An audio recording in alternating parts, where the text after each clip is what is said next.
মানুষের আছে যত বেশি তার চাই তত বেশি। শেখ সাদি রহিমাহুল্লাহ, ইরানের বিখ্যাত কবি, বালাগাল উলা বিকামালিহি কাশাফাদ দুজা বিজামালিহি, এই কবিতা লিখে বিখ্যাত হয়েছিলেন। তো ওনার একটা সময়ে আর্থিক দৈন্যতা যাচ্ছিল, টাকা পয়সা ছিল না, ফলে পায়ে দেওয়ার মতো জুতা ছিল না। কি ছিল না? জুতা ছিল না। তো খুব আফসোস করে একদিন মনে মনে আল্লাহরে বলে, আল্লাহ আমি এত বড় কবি, আমার পায়ে দেওয়ার মতো জুতা নাই। আহা, আফসোস করে ঘর থেকে বের হয়েছে। বের হয়ে দেখে এক ভিক্ষুক ভিক্ষা করে, ওই ভিক্ষুকের দুইটা পাই নাই।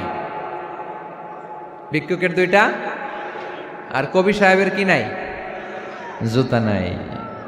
কবি সাহেব যখন এই দৃশ্য দেখছে, হায় রে, আমার তো পা আছে, এর তো পাই নাই, সেজদায় পড়ে গেল। আর আল্লাহরে বলে, আল্লাহ শুকর আলহামদুলিল্লাহ, বেশ ভালো আছি, আর কিছু লাগবে না। এজন্য শান্তি হচ্ছে শুকর আলহামদুলিল্লাহর ভিতরে।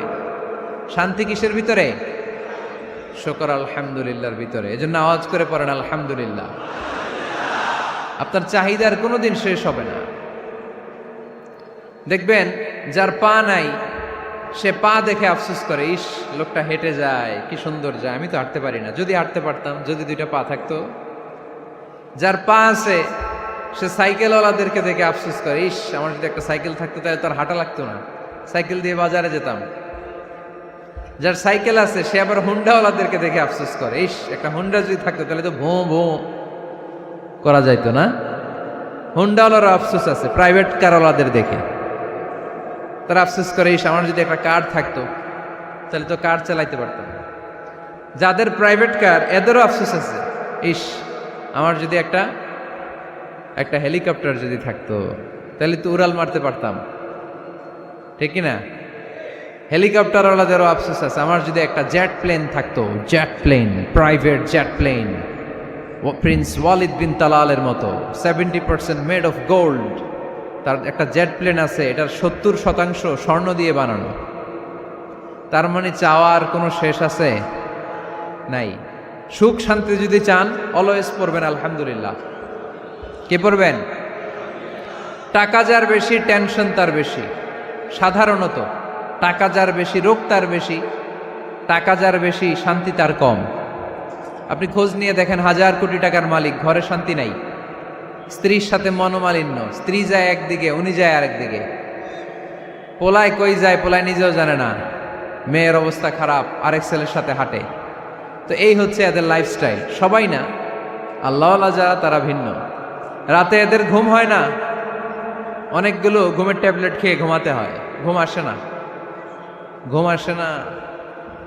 কিন্তু রিক্সাওয়ালা, কুলিওয়ালা, দিনমজুর, এদের রোগ বালাই আছে? কথা বলেন। খাওয়ার সমস্যা আছে, ঘুমের সমস্যা আছে, শুইলেই ঘুম আসে, যেখানে রাইত ওইখানেই কাইত। ঘুমাইতে দেরি, নাক ডাকতে দেরি হয় না, ওর নাকের ডাকের আওয়াজে ট্রাকের ইঞ্জিনও ফেল। শান্তির ঘুম। এই জন্য সবসময় শান্তি খুঁজতে হবে। কি খুঁজবো? শান্তি দেওয়ার মালিককে। আল্লাহ তুমি এই দেশটাকে শান্তিময় করো।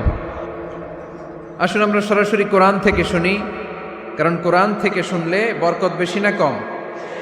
আরো জোরে বলেন, বেশি না কম? এটা এমন একটা কিতাব যে কিতাবে কোনো ভুল নাই। আছে?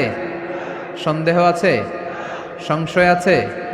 মুত্তাকিনদের জন্য এই বইটারে হেদায়েতের কিতাব করে নাজিল করলো কে? যালিকাল কিতাবু লা রাইবা ফি হুদাল লিল মুত্তাকিন।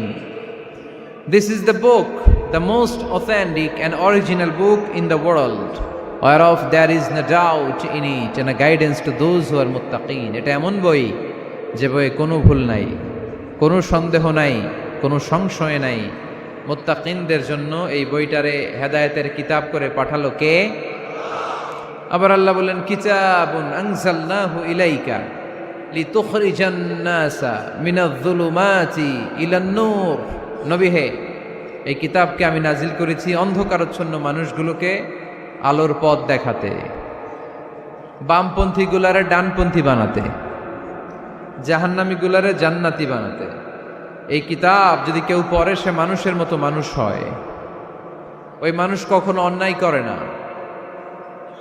এই কিতাব যে পড়ে এবং মানে, এই কিতাবের শিক্ষাকে যে নিজের মধ্যে ধারণ করে, সে কখনো মিথ্যা বলে না। মা বাবার সাথে বেয়াদবি করে না, ওই আলোকিত মানুষটা কখনো টেন্ডারবাজি করে না, চাঁদাবাজি করে না, দুর্নীতিতে চ্যাম্পিয়ন হয় না, ক্যাসিনো ব্যবসায় নামে না। এই কোরআন যারা বুকে ধারণ করে এরা কোনোদিন পেঁয়াজের দাম বাড়ায় না। জোরে বলেন ঠিক কিনা? এরা কখনো তাদের কোনো কাজে জনমানুষের ক্ষতি করে না। এরা সব সময় কল্যাণের পক্ষে, এরা মানবতার পক্ষে। এরাই হচ্ছে আলোকিত মানুষ, ঠিক কিনা? মানুষ হওয়া পৃথিবীতে বড় কঠিন। খালি চোখে যা দেখেন এগুলো মানুষ না, এগুলো জনসংখ্যা। এগুলো কি? এজন্য বলা হয় বাড়ছে জনসংখ্যা, কমছে মানুষ। বাড়তেছে কি, কমতেছে কি? মানুষ। গরুর পেট থেকে বেরোলেই ওটা গরু হয়ে যায়, ছাগলের পেট থেকে বেরোলেই ওইটা ছাগল হয়ে যায়, মুরগির পেট থেকে বেরোলেই ওইটা মুরগি। কিন্তু মানুষের পেট থেকে বেরোলেই ওটা মানুষ হয় না, ওটার মানুষ বানাইতে হয়, তাই না? আবার গরুকে কেউ কোনোদিন বলে না এই তুই গরুর মতো গরু হ, বলে? শরীয়তপুরে আপনারাও বলেন না? ছাগলরে কেউ কোনোদিন বলছে এই তুই ছাগলের মতো ছাগল হ, কিন্তু মানুষকে বলা হয় তুমি মানুষের মতো মানুষ হও। কোরআন পড়লে মানুষের মতো মানুষ হওয়া যায়, ঠিক কিনা? এই দুনিয়া এখন তো আর সেই দুনিয়া নাই, মানুষ নামের মানুষ আছে দুনিয়া বোঝাই, সেই মানুষের ভিড়ে আমার আসল মানুষ নাই, ঠিক কিনা?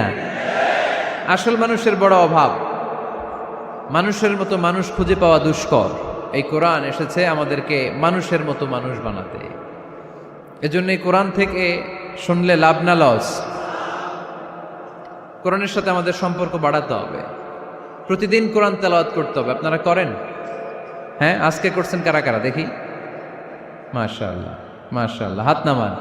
প্রতিদিন যেন আমরা পড়ি, আর যারা এখনো শিখতে পারি নাই তারা যেন শিখে নেই। কোরআন পড়া যেমনি সওয়াবের, কোরআন শোনাও তেমনি সওয়াবের, ঠিক কিনা? কোরআন শুনলে রহমত নাজিল করে কে? وَإِذَا قُرِئَ الْقُرْآنُ فَاسْتَمِعُوا لَهُ وَأَنصِتُوا لَعَلَّكُمْ تُرْحَمُونَ। যখন কোরআনের তেলাওয়াত করা হয় মনোযোগ দিয়ে শোনো, তোমাদের উপর রহমত নাজিল করবে কে? এজন্য কোরআন পড়া, কোরআন শোনা সবটাই জরুরি। আমরা যেন কোরআনের সাথে আরো বেশি সম্পর্ক গাঢ় করতে পারি, কোরআনকে যেন আমরা আমাদের বন্ধু বানাতে পারি। আল্লাহ তুমি তৌফিক দাও। আর জোরে পড়েন আমিন। আজকে আমরা